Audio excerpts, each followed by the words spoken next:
Salut les petits lapins. Toujours dans le non-travail du sol. Bah, j'espère que vous allez bien. Ça fait un moment qu'on s'est pas vu. Enfin, un moment.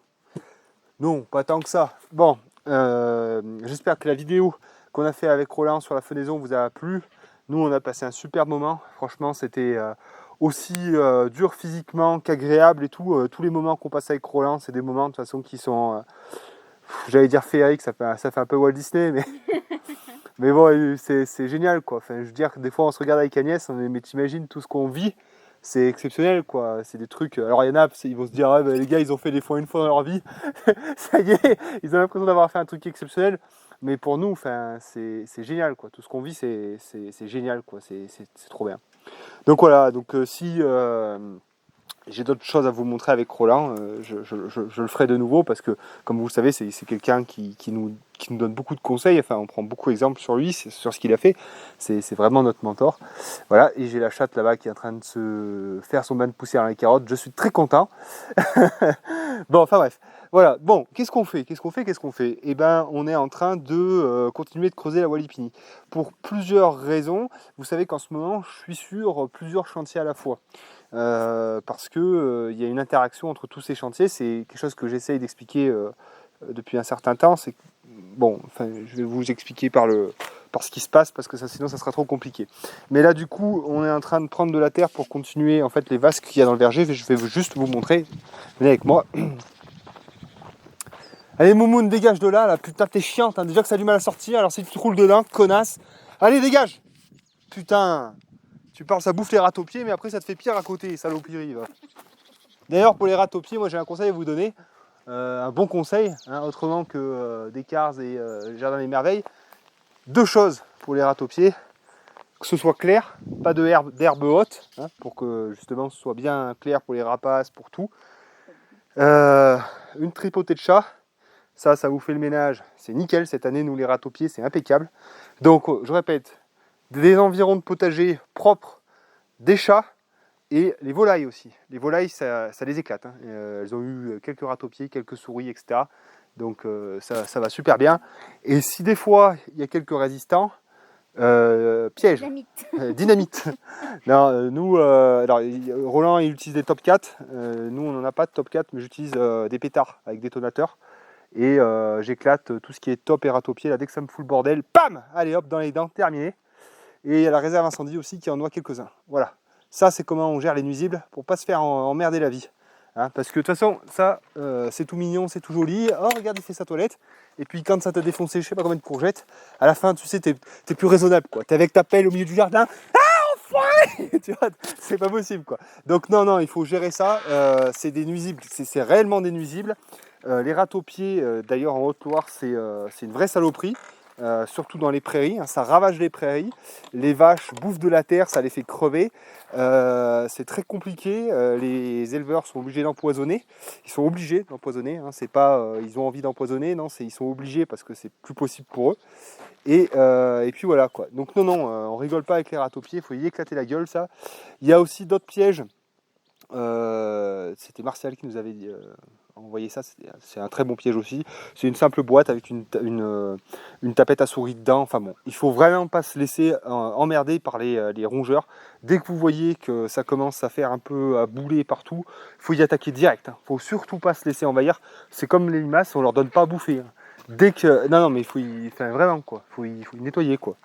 Je sais que ça va pas plaire à beaucoup d'entre vous, mais c'est comme ça, c'est vraiment comme ça. Vite fait, le loyer, ouais, on verra après pour le reste, hein. C'est bon, vous savez bien comment ça part dans tous les sens.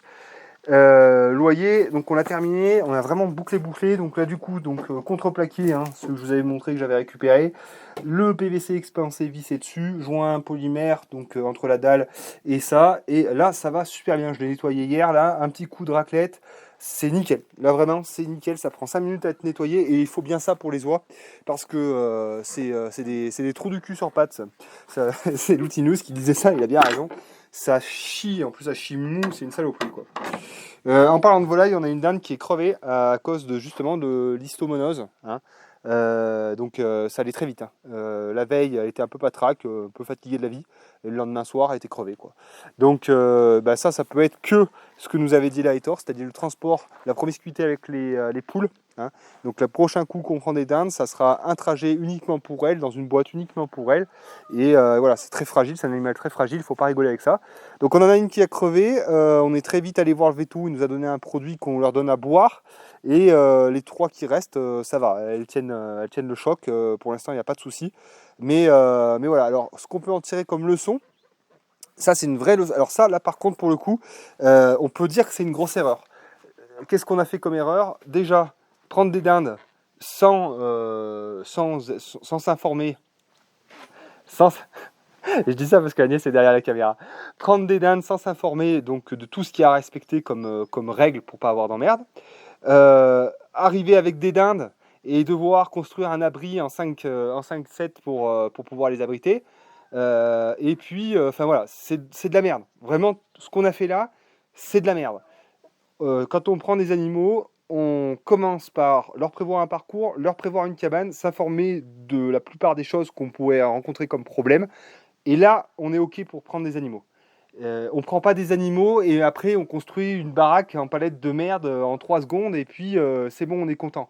C'est pas comme ça que ça marche, hein. Vraiment pas, hein. Sinon, après, voilà, ça conduit à des problèmes comme ça. Et je peux vous garantir que, alors nous, ça fait pas longtemps qu'on est dans l'élevage. Autant faire crever des tomates parce qu'on les arrose pas, bon, tu vois, à la limite, tu vois, la tomate, tu vois, elle génère moins d'empathie, mais un animal qui meurt, tu te sens vraiment responsable. Même si c'est une dinde et tout, je peux vous dire que bon, bah, ça fait chier. Alors je suis pas en train de verser une larme pour mes dindes et jouer du violon, hein. Juste, ça fait chier d'être responsable de la mort d'un animal, même si elle devait y passer pour bouffer, quoi. Mais ça fait chier, quoi. Donc voilà. Et puis on a d'autres problèmes, hein. On a 2 éléments qui sont en quarantaine. Une, on ne sait pas pourquoi, elle se fait dégommer par le coq à chaque fois, et vu qu'elle saigne, les autres s'y attaquent, hein, parce que tu sais, les animaux ne sont pas copains entre eux, hein, tu sais, ça c'est dans Walt Disney, hein, ça n'existe pas dans la vraie vie. Dès que ça saigne un peu, tout le monde se rue sur elle et elle veut se faire déglinguer. On l'a laissé plusieurs fois se reposer, les plumes repoussées et tout, mais on ne sait pas pourquoi, à chaque fois qu'on la réintègre, elle reprend cher, quoi. Donc bon, bah, on essaye plusieurs stratégies pour essayer de la réintégrer au cheptel et qu'elle se fasse pas tuer, parce que c'est ce qui va se passer. Et il y en a une autre conne, parce que c'est con ces bêtes-là, hein. Quand je mets un coup de pelleteuse pour enlever le chevelu au pied des arbres, elles sont toutes là à vouloir gratter pour prendre les vers de terre. Sauf que elles percutent pas, tu sais, que la pelleteuse ça va les encastrer, quoi. Il y en a une, je vais coincer la patte dans la pelleteuse, cette débile, là. Donc elle aussi, bah, elle a la patte enflée, elle est en quarantaine pendant un certain temps. Donc voilà, donc c'est pas, voilà, l'élevage c'est quand même bah, plein de contraintes et plein d'attention. C'est pas si facile que ça et on peut pas, voilà, j'en ai déjà dit assez. Mais voilà, c'est ouais. Faut prévoir les choses. C'est pour ça qu'on comment dire, on n'improvise pas. Si on improvise, on fait de la merde. Donc on n'improvise pas. Vraiment, on n'improvise pas. Voilà. Alors, donc là, nous, qu'est-ce qu'on est en train de faire? On est en train d'utiliser la terre de la Walvipini, eh bien pour refaire un peu pour remettre nos terrasses, parce que je vous avais expliqué que donc ça gardait trop d'eau. Donc on est revenu à des choses un petit peu plus, un peu moins. Enfin voilà, ça fait un peu moins l'entonnoir, quoi. Donc voilà, on en a mis là. Et puis vous voyez on a bien avancé, puisqu'on a fait 1, 2, je sais pas depuis quand je vous ai pris là. Donc, mais on a fait quelques murets de mieux. Et je vais vous montrer d'où provient la pierre. Donc là, tu vois, il nous reste celui-là à terminer. Celui-là à terminer, puisque pour l'instant, on n'a pas de pierre moyenne pour pouvoir monter notre mur en pierre sèche. Donc pour le moment, eh bien, on est dans l'attente. Je vais t'expliquer pourquoi en fait c'est tout en plan comme ça, parce que tout ça a du sens. Et là, on voit toutes ces grosses pierres là qu'on a rajoutées. Donc, vous savez, je vous en avais parlé, c'était pour maintenir donc tout le concassé et le remblai qu'on avait mis pour l'aire de retournement, hein, pour mon parking. Donc là, on a mis des grosses pierres pour que tout ça soit bien maintenu. Voilà. Donc ça, on le fait avec le tracteur, avec le godet, tout ça. Et où est-ce qu'on a trouvé toutes ces pierres? Eh bien, tout simplement sur le talus qu'on est en train de faire, toujours sur ce qui est en fait le parking. Tu vas pouvoir passer là, Agnès, à travers? Ah, oui. Oui, alors. Tac. Viens. Allez. tac, attention, attention. Voilà. Là.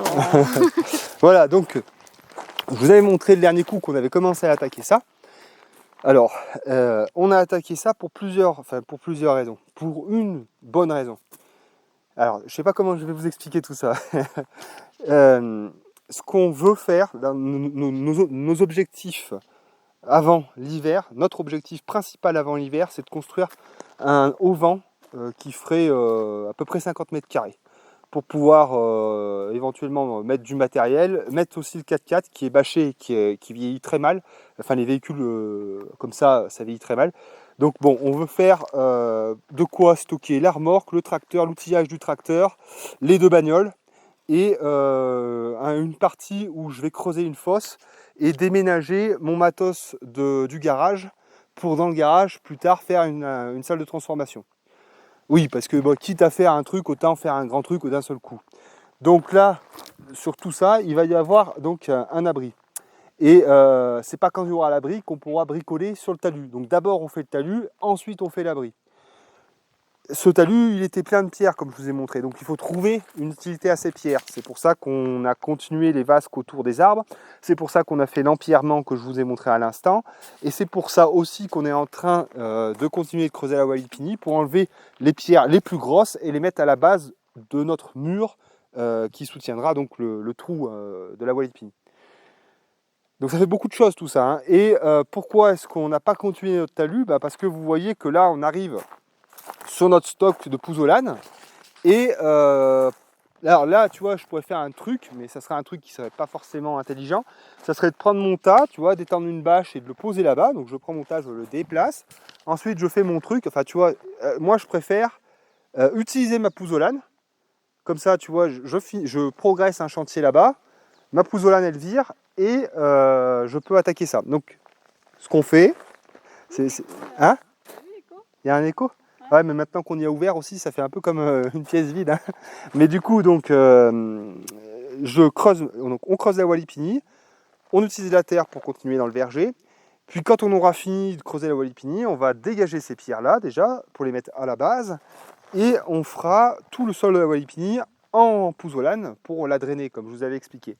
Ce qui fait que on aura de nouveau l'accès pour progresser là-dessus. Puis on va finir de nettoyer jusqu'aux patates. Je pense qu'on va aller jusqu'à la fin des patates là. Tout ce talus il sera net et après à l'automne on commencera à planter des choses dedans. Voilà, donc du coup je sais que c'est un peu complexe là tout ce que je vous dis, mais vous n'êtes pas con, vous comprendrez, je l'imagine. Mais du coup ça nous fait travailler et sur la Walipini et sur le verger et sur le talus parce que tous ces chantiers sont interdépendants si vous voulez. Voilà. Et puis quand on aura fait tout ça, on va voir comment est-ce qu'on fait parce que là, pareil, il va falloir mettre un géotextile et faire venir un ou deux camions de concassés comme ça. Là, il faudra aussi gratter, là, parce que là, c'est un peu de la terre végétale. Donc là, tout ça, il faudra très certainement y gratter avec mon godet large, là, pour y mettre propre, mettre un géotextile, mettre du concassé. Et pour bien faire, je sais, mais c'est beaucoup de boulot, je sais. Pour bien faire, il faudra que je creuse une tranchée pour aller piquer le jus au garage et l'envoyer ici, quoi. Hein, parce que là, il me faudrait de la lumière, il me faudrait des choses, quoi. Donc voilà, donc vous voyez, il y en a du taf. Hein. Mais bon, c'est pas grave, c'est pas le boulot qui fait peur. Et du coup, donc évidemment, hein, ça va faire l'objet d'un permis de construire, hein, parce que là, ça commence à faire gros. Non, mais il faut un permis de construire.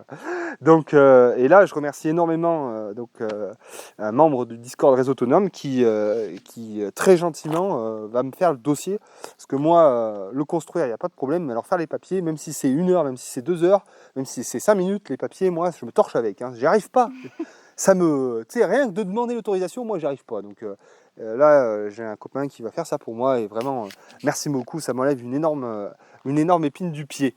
Voilà, je crois que c'est à peu près tout. Hein. Ça fait 14 minutes. Ouais, c'est à peu près tout. Donc ouais, ça fait des bons gros chantiers encore qui vont arriver. Mais voilà. Et donc il faut bien ça hein, en termes de place. Et je pense qu'on commencera à être bien en termes de place quand on aura fini cet abri. Parce que là, concrètement, parce que je sais, je mets encore le doigt là-dessus. L'espace couvert, c'est hyper important. Pour l'instant, on a le foin, la paille qui sont chez nos amis juste en dessous, dans leur grange. On a aussi le 4x4 qui est là-bas parce que sinon il prend la flotte. Et on a la remorque qui est là-bas. Et puis voilà, enfin, vous voyez, et pourtant on a un garage et pourtant on a plein de dépendances. Mais c'est incroyable l'espace qu'il faut pour tout. C'est vrai quoi. Donc voilà, et là je vous dis 50 mètres carrés de hangar, je l'aurai fini qu'il sera déjà rempli, hein, ça c'est sûr et certain. Et que je vais réfléchir encore à me trouver de l'espace ailleurs, ça c'est certain. C'est pas pour rien que les fermes elles sont immenses, hein, c'est pas pour rien, hein, c'est vraiment pas pour rien.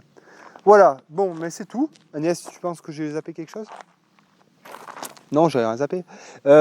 Si je vous le redis pas, ce week-end, ça sera Limou, modo du Discord Réseau Autonome qui sera donc en live.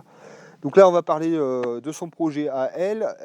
Elle a un profil intéressant parce que c'est une femme qui gère son projet seule avec son gamin et tout. Donc déjà, tu vois, c'est un profil pas courant. Et puis, on va parler aussi du Discord, du virtuel, ce que peut amener le virtuel dans l'organisation réelle. Voilà, les réseaux sociaux, quoi. Qu'est-ce que ça a comme intérêt. Et puis, ce sera vachement bien. Voilà. Vous voulez pas la prendre à 20h au lieu de 20h30? Ah oui, il faut que je vois peut-être à avancer le live parce que bon, j'ai peut-être un truc de prévu, donc on verra bien. De toute façon, on verra bien. Bon, voilà, mes petits lapins, comme d'habitude, si ça vous a plu, mettez un petit pouce bleu, abonnez-vous aussi à la chaîne, et puis voilà, et puis on continue nous de brasser brasser de la terre, brasser des cailloux, des trucs de cons, hein, mais ça fait partie du job. Des fois, on fait des trucs qui sont pas intéressants, qui sont hyper répétitifs. Et là, depuis ce matin, on charge de la terre dans la remorque, on va vider la remorque dans le verger, tu vois, c'est des trucs chiants, mais ça fait partie du job. Des fois, il y a des trucs qui sont pas plaisants, mais il faut les faire, c'est comme ça. Bisous mes petits lapins, allez ciao.